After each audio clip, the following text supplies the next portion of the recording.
Abraham Lincoln said, put your feet in the right place, then stand firm. And for me, at the age of 16, and actually still to this day, sometimes we need help with knowing where to put our feet and how to stay firm when we're faced with a lot of challenges. And our dream right now is that, we want women to really have a seat at the table, frankly.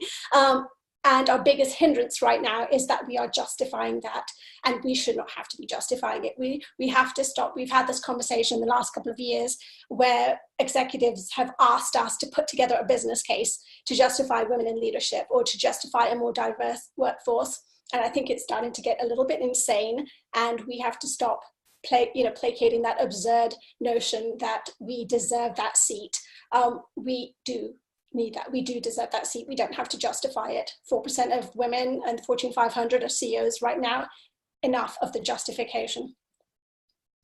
Here's some good news, because we need reminders of actually how great, how awesome we are. So I want to tell you, in case you forgot, that you are good for business. You, and I mean women here, and even if there's men here, like this, this is, but I want to say this to the women on the webinar very specifically. You're skilled at reducing costs. You know how to manage money, you're efficient, you're able to multitask, you have agility and flexibility, you're great at managing conflict and change, you're intuitive, you have a high emotional IQ, emotional intelligence, you're great at relationship building, you've got great networks, so you can help organizations gain access to bigger markets, and you have this amazing capacity to think and to innovate and to be creative, which is going to take you to the next level in your journey. So you are good for business. More good news, you're not walking alone. The new power, as I define it, over the last few decades, people in various circles have called it speaking truth to power. But this is the new power. Because of the rise of social media and the influence we have as a collective to lead change, this power is shifting from the individual and it's swiftly moving into the hands of the masses. So I look at it kind of visually. I imagine it as a pyramid, power with power lying in the hands of a few at the top, and the new power, the power is moving into the hands of the masses. And I think the big mistake that we make is we think, as women, as individuals, we think we are individual waves, and we're not. We're the ocean. We're the entire ocean. The problem I see is that many people don't feel equipped to step into this level of conscious leadership today. The workplace isn't training us, education isn't preparing us. And I do believe that there is this light inside all of us that has the ability to transform the quality of our lives and inspire greatness in others. And we're covering it up with one of the lamest excuses on the planet. And it probably sounds something like this. I'm too young, I'm too old, I'm a woman, I'm colored, I can't do that, I don't have the authority, I'm just starting out, I'm just doing my job, I can't make a decision that's senior, our CEO would never allow it. And these are big lies that we tell ourselves, and we're doing ourselves a huge disservice. So we really want to put an end to that and disempowering voice in our head. So we're not waiting passively on the sidelines, so we're really upgrading our mental software. Okay, so 7 strategies for awakening the new power. Number 1 is to prioritize the right thing versus the senseless thing. This is our own moral consciousness speaking. So this is your standard for what you believe to be acceptable. Define for yourself what victory means to you, because it's different for each of us. Does it mean being number 1 and winning at all costs, even if you've annihilated the competition? Does it mean a win-win? What classifies as victory, and you prioritize that. Number 2, stop turning a blind eye. This takes courage. Stop turning a blind eye to the problems in the workplace because you are not directly affected by them, because you think change is beyond your reach. Skepticism is just an excuse for not helping and speaking up for a cause you believe in. So stand for something. Number 3, show up, stand up, speak up despite your fear. You are going to experience fear, but can you act anyway? Because it's the right thing to do. Trust that the universe is conspiring in your favor. 4, dare to believe your voice and opinion matters. Strip away the layers of pretenses, rationalization, minimization, omission that you might be using as a matter of convenience in order to avoid confronting what needs to be brought out into the open. Number 5, stand against the action, not the person. Are you able to separate the action from the person? It's really hard to implement this one because we often want to go into blame and judgment. So I'm going to share a strategy in just a moment around how to get around that. Number 6, let go of the need for approval from others. Women, we are so guilty of this. We often turn to others for advice more frequently than we listen inwards. But talking to others does not absolve us of the responsibility of listening to our own truth. And then finally, act even when you think no one is looking or you think the result is of no consequence. When you don't, you draw others to you that are, that same fear state. So this struggle becomes a cycle. It becomes challenging for everyone. So take bold action. So 3 approaches I'm going to share with you to use your voice to drive meaningful change. Explore, align, inspire. Let's dive in. So these are the 3 areas that I want you to explore. Number 1, I want you to explore what's holding you back. Number 2, explore where are you the strongest. And number 3, explore how you can get your point across most effectively. So when you're exploring what's holding you back, here's the number 1 challenge that my female clients face, and it's this inability to internalize their accomplishments. They lack self-confidence in their abilities. They don't value themselves highly enough. They don't think they're ready. Every excuse in the book, so we're not ready, and it's like they're waiting for permission. Somebody to give them a slip and say, it's okay for you to be powerful. It's okay for you to be strong. It's okay for you to advance and want big, bold dreams for yourself. So I encourage you to adjust your self-perception by really kind of making an accurate assessment of what your strengths are. I'll share a bit more about that in just a moment. I want you to get feedback from other people around you, from your peers, from your team members, from leaders, to get this additional input. And number 3, I want you to practice silent empathy. And that really means for you to just be kind to yourself, to check in at that inner language that is happening, and cut yourself some slack, because you're not always going to get it right. You're not going to get it perfect. It's going to be very messy. And just empathize with yourself and just check in and make sure that you're not crushing yourself in the process and in the journey of stepping into your power and being bolder and taking greater risks. The second part of exploring where you are the strongest. So I use this in continuum here. The ICT is the intuitive creative thinker.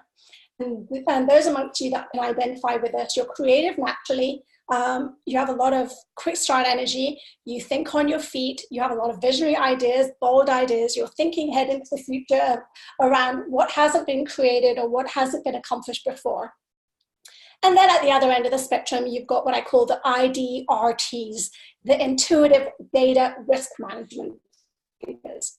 So these are the people that love data, that love statistics, that love to research things, that are very risk averse, and they want to know that this pathway has been walked before, it's been done successfully before, and they want to have a blueprint to minimize their risk. So all of us here on this webinar fall somewhere on this spectrum. And what I want to encourage you to recognize is, 1, where do you fall? If you're high in one and sort of medium or low in the other. But 2, also, because we're looking at activating collective power, I want you to look at strengths that your team member has. If you've got team members that have those opposing energies from you, perhaps you're a visionary thinker, you're a great ideas person, but you don't have great follow through, your execution isn't that great, then gather those people around you who have that opposite skill set, because now you can start to pool your resources, you can leverage your team's strengths to be able to drive change forward. And then the third part of explore is, how do you get our point across in the most effective way and without making the other person wrong? So this is a tool from nonviolent communication, and our goal is to do 4 things when we're communicating with others. So I'll walk you through them right now. The first is to make observations versus judgments. It's very easy to go into sort of judgment mode. We're taught to blame, we're taught to find fault, we're taught to criticize, we're taught to punish. We have to change our thinking and communicate with others in a way that connects more deeply with them. So instead of saying, John made me angry, you can say, well, when John said X, I felt this because my need for respect wasn't being met. So we're not blaming the other person, we're simply observing what they said, what they did, without passing judgment, and really talking about how we feel. So we're talking about our feelings versus making evaluations, right? We're not talking about being bullied, we're talking about perhaps our feelings around that, which is perhaps being scared or feeling pressured. So we direct everything internally and make it about how we feel versus evaluating another person and passing judgment. We talk about our needs versus strategy. What is it that we're needing? Are we needing respect? Are we needing clarity? Are we needing understanding? Are we needing safety? Versus a strategy is fixing the problem, coming up with a solution, looking for the end goal. And that can be very threatening to a lot of people. If you go into strategy mode right away, all of a sudden, someone, the person we're talking to, their back will be put up, right? But if we're talking about our needs and what we need from something, nobody can dismiss that, because that's us, that's what we own, that's what we're needing, and we're communicating from that place of what is alive in us. And then the fourth shift in your communication pattern is making a request versus a demand. And in the workplace, we are so conditioned to do this. Give me that report by Wednesday at 4:00. Show up to this meeting. You're traveling on Wednesday. It's sort of that's the language and that's the pattern. But when we're looking to drive change and we make demands on people, again, they feel as if they've got no other option, and so all of a sudden it goes into confrontational mode. But if we shift to making a request, everything changes because they feel like they have the option to say no. So we've all experienced those naysayers that shut us down. And when you come across them, here's this magic phrase that I use, I'm going to share with you. And it's simply this: would you be willing to test this out for X days, weeks, months, however long, that aligns with your idea, for however long, as an experiment, and see what happens? Would you be willing to test this out as an experiment? Those words are magical. I use them all the time. The very fact that you're asking someone if they're willing requests their buy-in. And most people, if you ask them if they're willing to do something, would you test this out? Would you give it a go? They're more likely to be open to it versus you making a very strong demand. So use this phrase. It works. It's really helpful. The second approach to using your voice to drive change, to drive meaningful change, is aligning. And this is about aligning. So you've aligned yourself with your team players, identified your strengths, your collective strengths. Now you have to align with your business's goals, identify all the players, and your goal is to create consensus amongst all the stakeholders by finding common ground. So here's a matrix that I've put together, and you can see sort of ease of implementation, how easy or difficult is something versus how much money is a company going to make or not make, right, based on implementing this idea, because that's what they care about. So let's use this as a frame of reference to help you to build that consensus internally. So if you look at the bottom left quadrant, there you'll be in the hard to implement area, low ROI for the company, so pretty much the worst space to be in. If you're going to work with your team, you can get them to each put sort of sticky notes in each of the quadrants based on what they think and how they feel. If you look at the bottom right, it's hard to implement, but there's going to be a higher ROI, and the more to the right you are on this quadrant, the higher the ROI. Top left quadrant, it's easy to implement, but the ROI is very low, so it's good for small milestones, good for stepping stone endeavors. Then you look to the top right, and this is obviously the best case scenario. It's easy to implement for the organization. It's going to deliver a high ROI. So you might end up with something that looks like this with people all over the map. It tells you where they're at. It tells you the progress you need to make to move your idea further along the football field towards the end zone, if you're a football fan. So use this matrix. I'm going to give you a downloadable, printable version of this consensus matrix for you to use in with your teams. So hang on till the end. I'll tell you exactly how you can access this free resource. The third approach to using your voice to drive meaningful change is inspiring. What are you doing to demonstrate your voice? Do people know what you stand for? What are you doing every day or on a weekly basis, on a regular basis to inspire and rally others to action? And one of my favorite ways of doing this is to create a really strong personal brand. And you can do this no matter where you are in the organization. And I'm going to give you some ideas. 3 ideas I'm going to give you. One is I want you to understand you're not just an employee. You're not just an employee. You're and I'm going to give you 3 ways. 1, you're a top connector and you're a networker. This is your skill as a woman. So I want you to use this to your advantage. I want you to be evangelical in sharing your story, your struggles, your successes, inspiring others, particularly other women.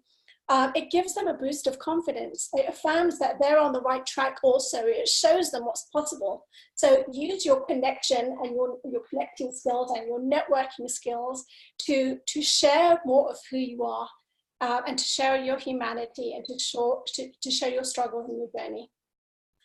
The second way that you can shine and inspire others is through being a brand ambassador. And this is about championing your company culture. Hopefully it's a positive one, and if it's not, there's an opportunity there for growth. Championing what's good about your company culture, and then championing the causes that you support. So use your social media platforms, your blogs, LinkedIn, platforms like Fairy Godboss to champion success stories, innovations, the thought leadership that's happening within your organization. It sends a very clear message to organizations that this is what you care about. And trust me, they are gathering this data, they are listening. So be proactive in sharing. And then the second area that you can really shine as a brand ambassador is to champion other women that are doing great things in your organization or in the world at large. I think that as women, we do not champion each other and support each other enough. Given the struggles and the challenges that we face in work, let's make a deliberate investment in really helping our female colleagues to be successful. Celebrate all successes, not just your own, not just a few people, but everyone's. Celebrate them, even if they're really small and minute. It doesn't have to be the big earth-shattering ones that only get shared. The small little leapfrogs are really valuable as well.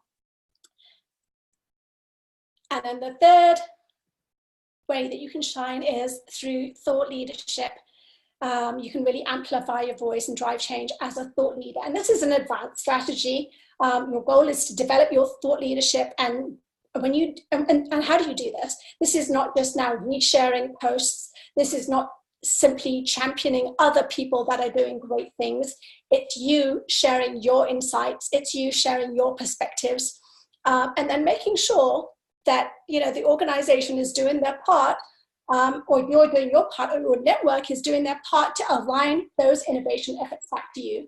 Because if you don't take the credit for what you've done, if you don't speak up for that, then somebody else will. I've heard it so many times, when women are sitting at meetings, they pipe up, they share their perspective, and then a man will walk away, take the credit for the idea and implement it and get promoted. I've seen it so many times. So let's not fall into that trap. Let's give ourselves credit where credit is due. And a lot of women actually will say to me, well, Leena, it is really egotistical, I feel, to kind of be patting ourselves on the back and saying how awesome we are. We're just not used to doing that. There's so much resistance amongst women to stand up and shout about, our accomplishments. We're not great at doing that. But I do believe that the more images, the more stories of female innovators and change makers that are seen in the media, that are seen in the public eye, the more it benefits all of us, the more quickly this becomes normal. And the better the chance we have of encouraging more women to believe that not only is it possible, it's the norm. So these are my three approaches: explore, align, and inspire, to help you to use your voice, amplify your voice, and drive meaningful change. I want to ask you in the chat box to share the number one thing that you've learned that you are going to go away and implement or do differently after this webinar. So go ahead and share with me the number one thing that you've learned or that you're going to do differently in this webinar. We're getting away for Q&A, so hold your questions, but share with me what you've learned, so I can hear from you what your biggest takeaway was, what really landed for you. To use the magic phrase, love that. It's so powerful to say, would you be willing to use this as an experiment, to test this as an experiment? A stronger branded, but as a great magic phrase. I like the idea of phrasing the opportunity to try. Great, thank you for sharing. Thank you, great. So I did promise you that I was going to give you access to the downloadable PDF. Here is the address, sandbox2boardroom.com/matrix. You don't have to opt in, you don't have to sign in, log in, or any of that. That's my gift to you, a free resource, so that you can build consensus within your teams. You can find where people are in your team, where they fit on the map, and then figure out your strategy from there. So download that. And then one final resource I want to share with you. This topic, Awaken the New Power, is a chapter that I profiled in my new book, Raise Your Innovation IQ, 21 Ways to Think Differently During Times of Change. So of course, this is one idea, one strategy, one approach. For more ideas and insights, an additional 20 ideas and insights, then feel free to order this copy. It's available on Amazon. There's just a ton of case studies and ideas and actionable steps that you can take to support you on your journey.